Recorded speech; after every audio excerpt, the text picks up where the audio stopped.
علامہ ابن جوزی نے لکھا ہے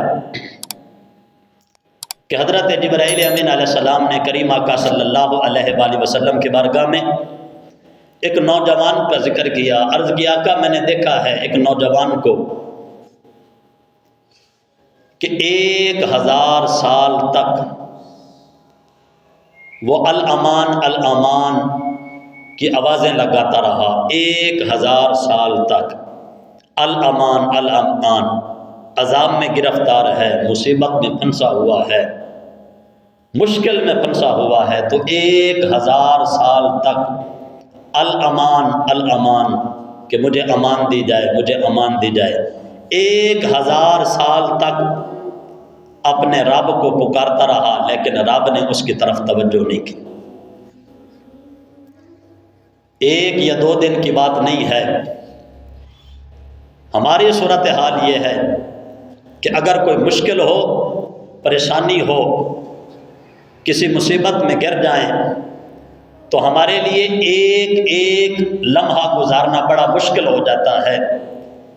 1 دن اگر کسی کے اوپر کوئی آزمائش آ جائے تو 1 دن اس آزمائش کو برداشت کرنا ہم لوگوں کے لیے بڑا مشکل ہو جاتا ہے۔ جناب جبرائیل امین علیہ السلام فرماتے ہیں کہ آقا اس نوجوان نے 1000 سال تک آہوزاری کی، فریاد کرتا رہا کہ الامان الامان، مجھے امان دی جائے، میری عرض سنی جائے، میری فریاد سنی جائے، مجھے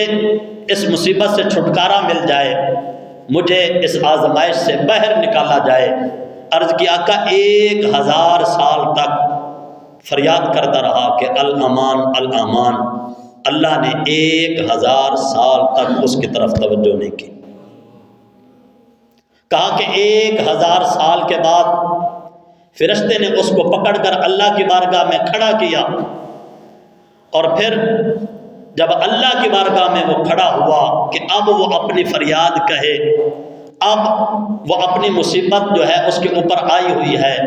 اس کے اوپر جو آزمائش آئی ہوئی ہے، جو عذاب آیا ہوا ہے، وہ اللہ کے سامنے بیان کرے، اپنی فریاد اللہ کے بارگاہ کے سامنے رکھے۔ لیکن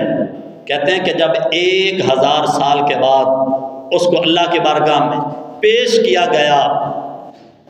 بجائے اس کے کہ اس کو امان دی جاتی، میرے رب نے حکم دیا کہ اس کو باندھ کر جہنم میں ڈال دو، اس کو باندھ کر جہنم میں ڈال دو۔ امام الانبیاء نبی پاک صلی اللہ علیہ وآلہ وسلم نے فرمایا کہ جبرائیل اس کا گناہ کیا تھا، اس کا قصور اور اس کا گناہ کیا تھا؟ کون سا ایسا اس نے گناہ کیا تھا کہ جس کی وجہ سے 1000 سال تک اس کی فریاد نہ سنی گئی، اور 1000 سال کے بعد جب اللہ کی بارگاہ میں اس کو کھڑا کیا گیا تو میرے رب نے اس کی گفتگو سننا بھی پسند نہ کی، اللہ نے اس کو جہنم میں ڈال دیا۔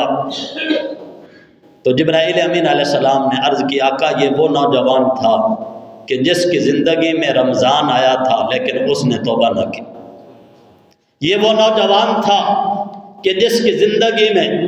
اللہ نے اس کو رمضان عطا کیا تھا لیکن اس نے اپنے گناہوں کی معافی نہ مانگی، اللہ کی بارگاہ کی طرف رجوع نہ کیا، رب کی بارگاہ میں سجدہ نہ کر سکا، اپنے رب کو راضی نہ کر سکا، رمضان المبارک کو گناہوں کو چھوڑ کر عبادت کی طرف توجہ نہ کر سکا، نیک عمل نہ کر سکا۔ یہ وہ بد نصیب ہے کہ جس نے رمضان کو گناہوں میں گزارا ہے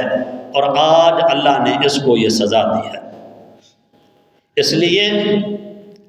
جہاں رمضان المبارک کی برکتیں ہیں اور جس طرح بندوں کے اوپر اللہ کی رحمتوں کا نزول ہوتا ہے، اور جس طرح رمضان میں رب اپنے بندوں کو جنت عطا فرماتا ہے، رب اپنے بندوں کو گناہوں سے معافی عطا فرماتا ہے، رب اپنے بندوں کو رمضان کے صدقے ہر نعمت عطا فرماتا ہے، وہی دوسرا رخ بھی دیکھیں کہ اگر رمضان المبارک کی بندہ قدر نہ کرے، گناہوں سے باز نہ آئے، توبہ نہ کرے، اللہ کی بارگاہ کی طرف رجوع نہ کرے، تو جہاں انعام برستے ہیں تو وہاں پھر اللہ کی پکڑ بھی بڑی سخت ہوتی ہے۔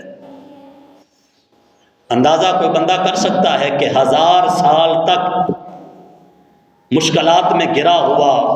عذاب میں مبتلا، اور 1000 سال تک وہ فریاد کرے الامان الامان، 1000 سال تک اللہ اس کی طرف توجہ بھی نہ فرمائے، اور 1000 سال کے بعد جب اللہ کی بارگاہ میں وہ کھڑا ہو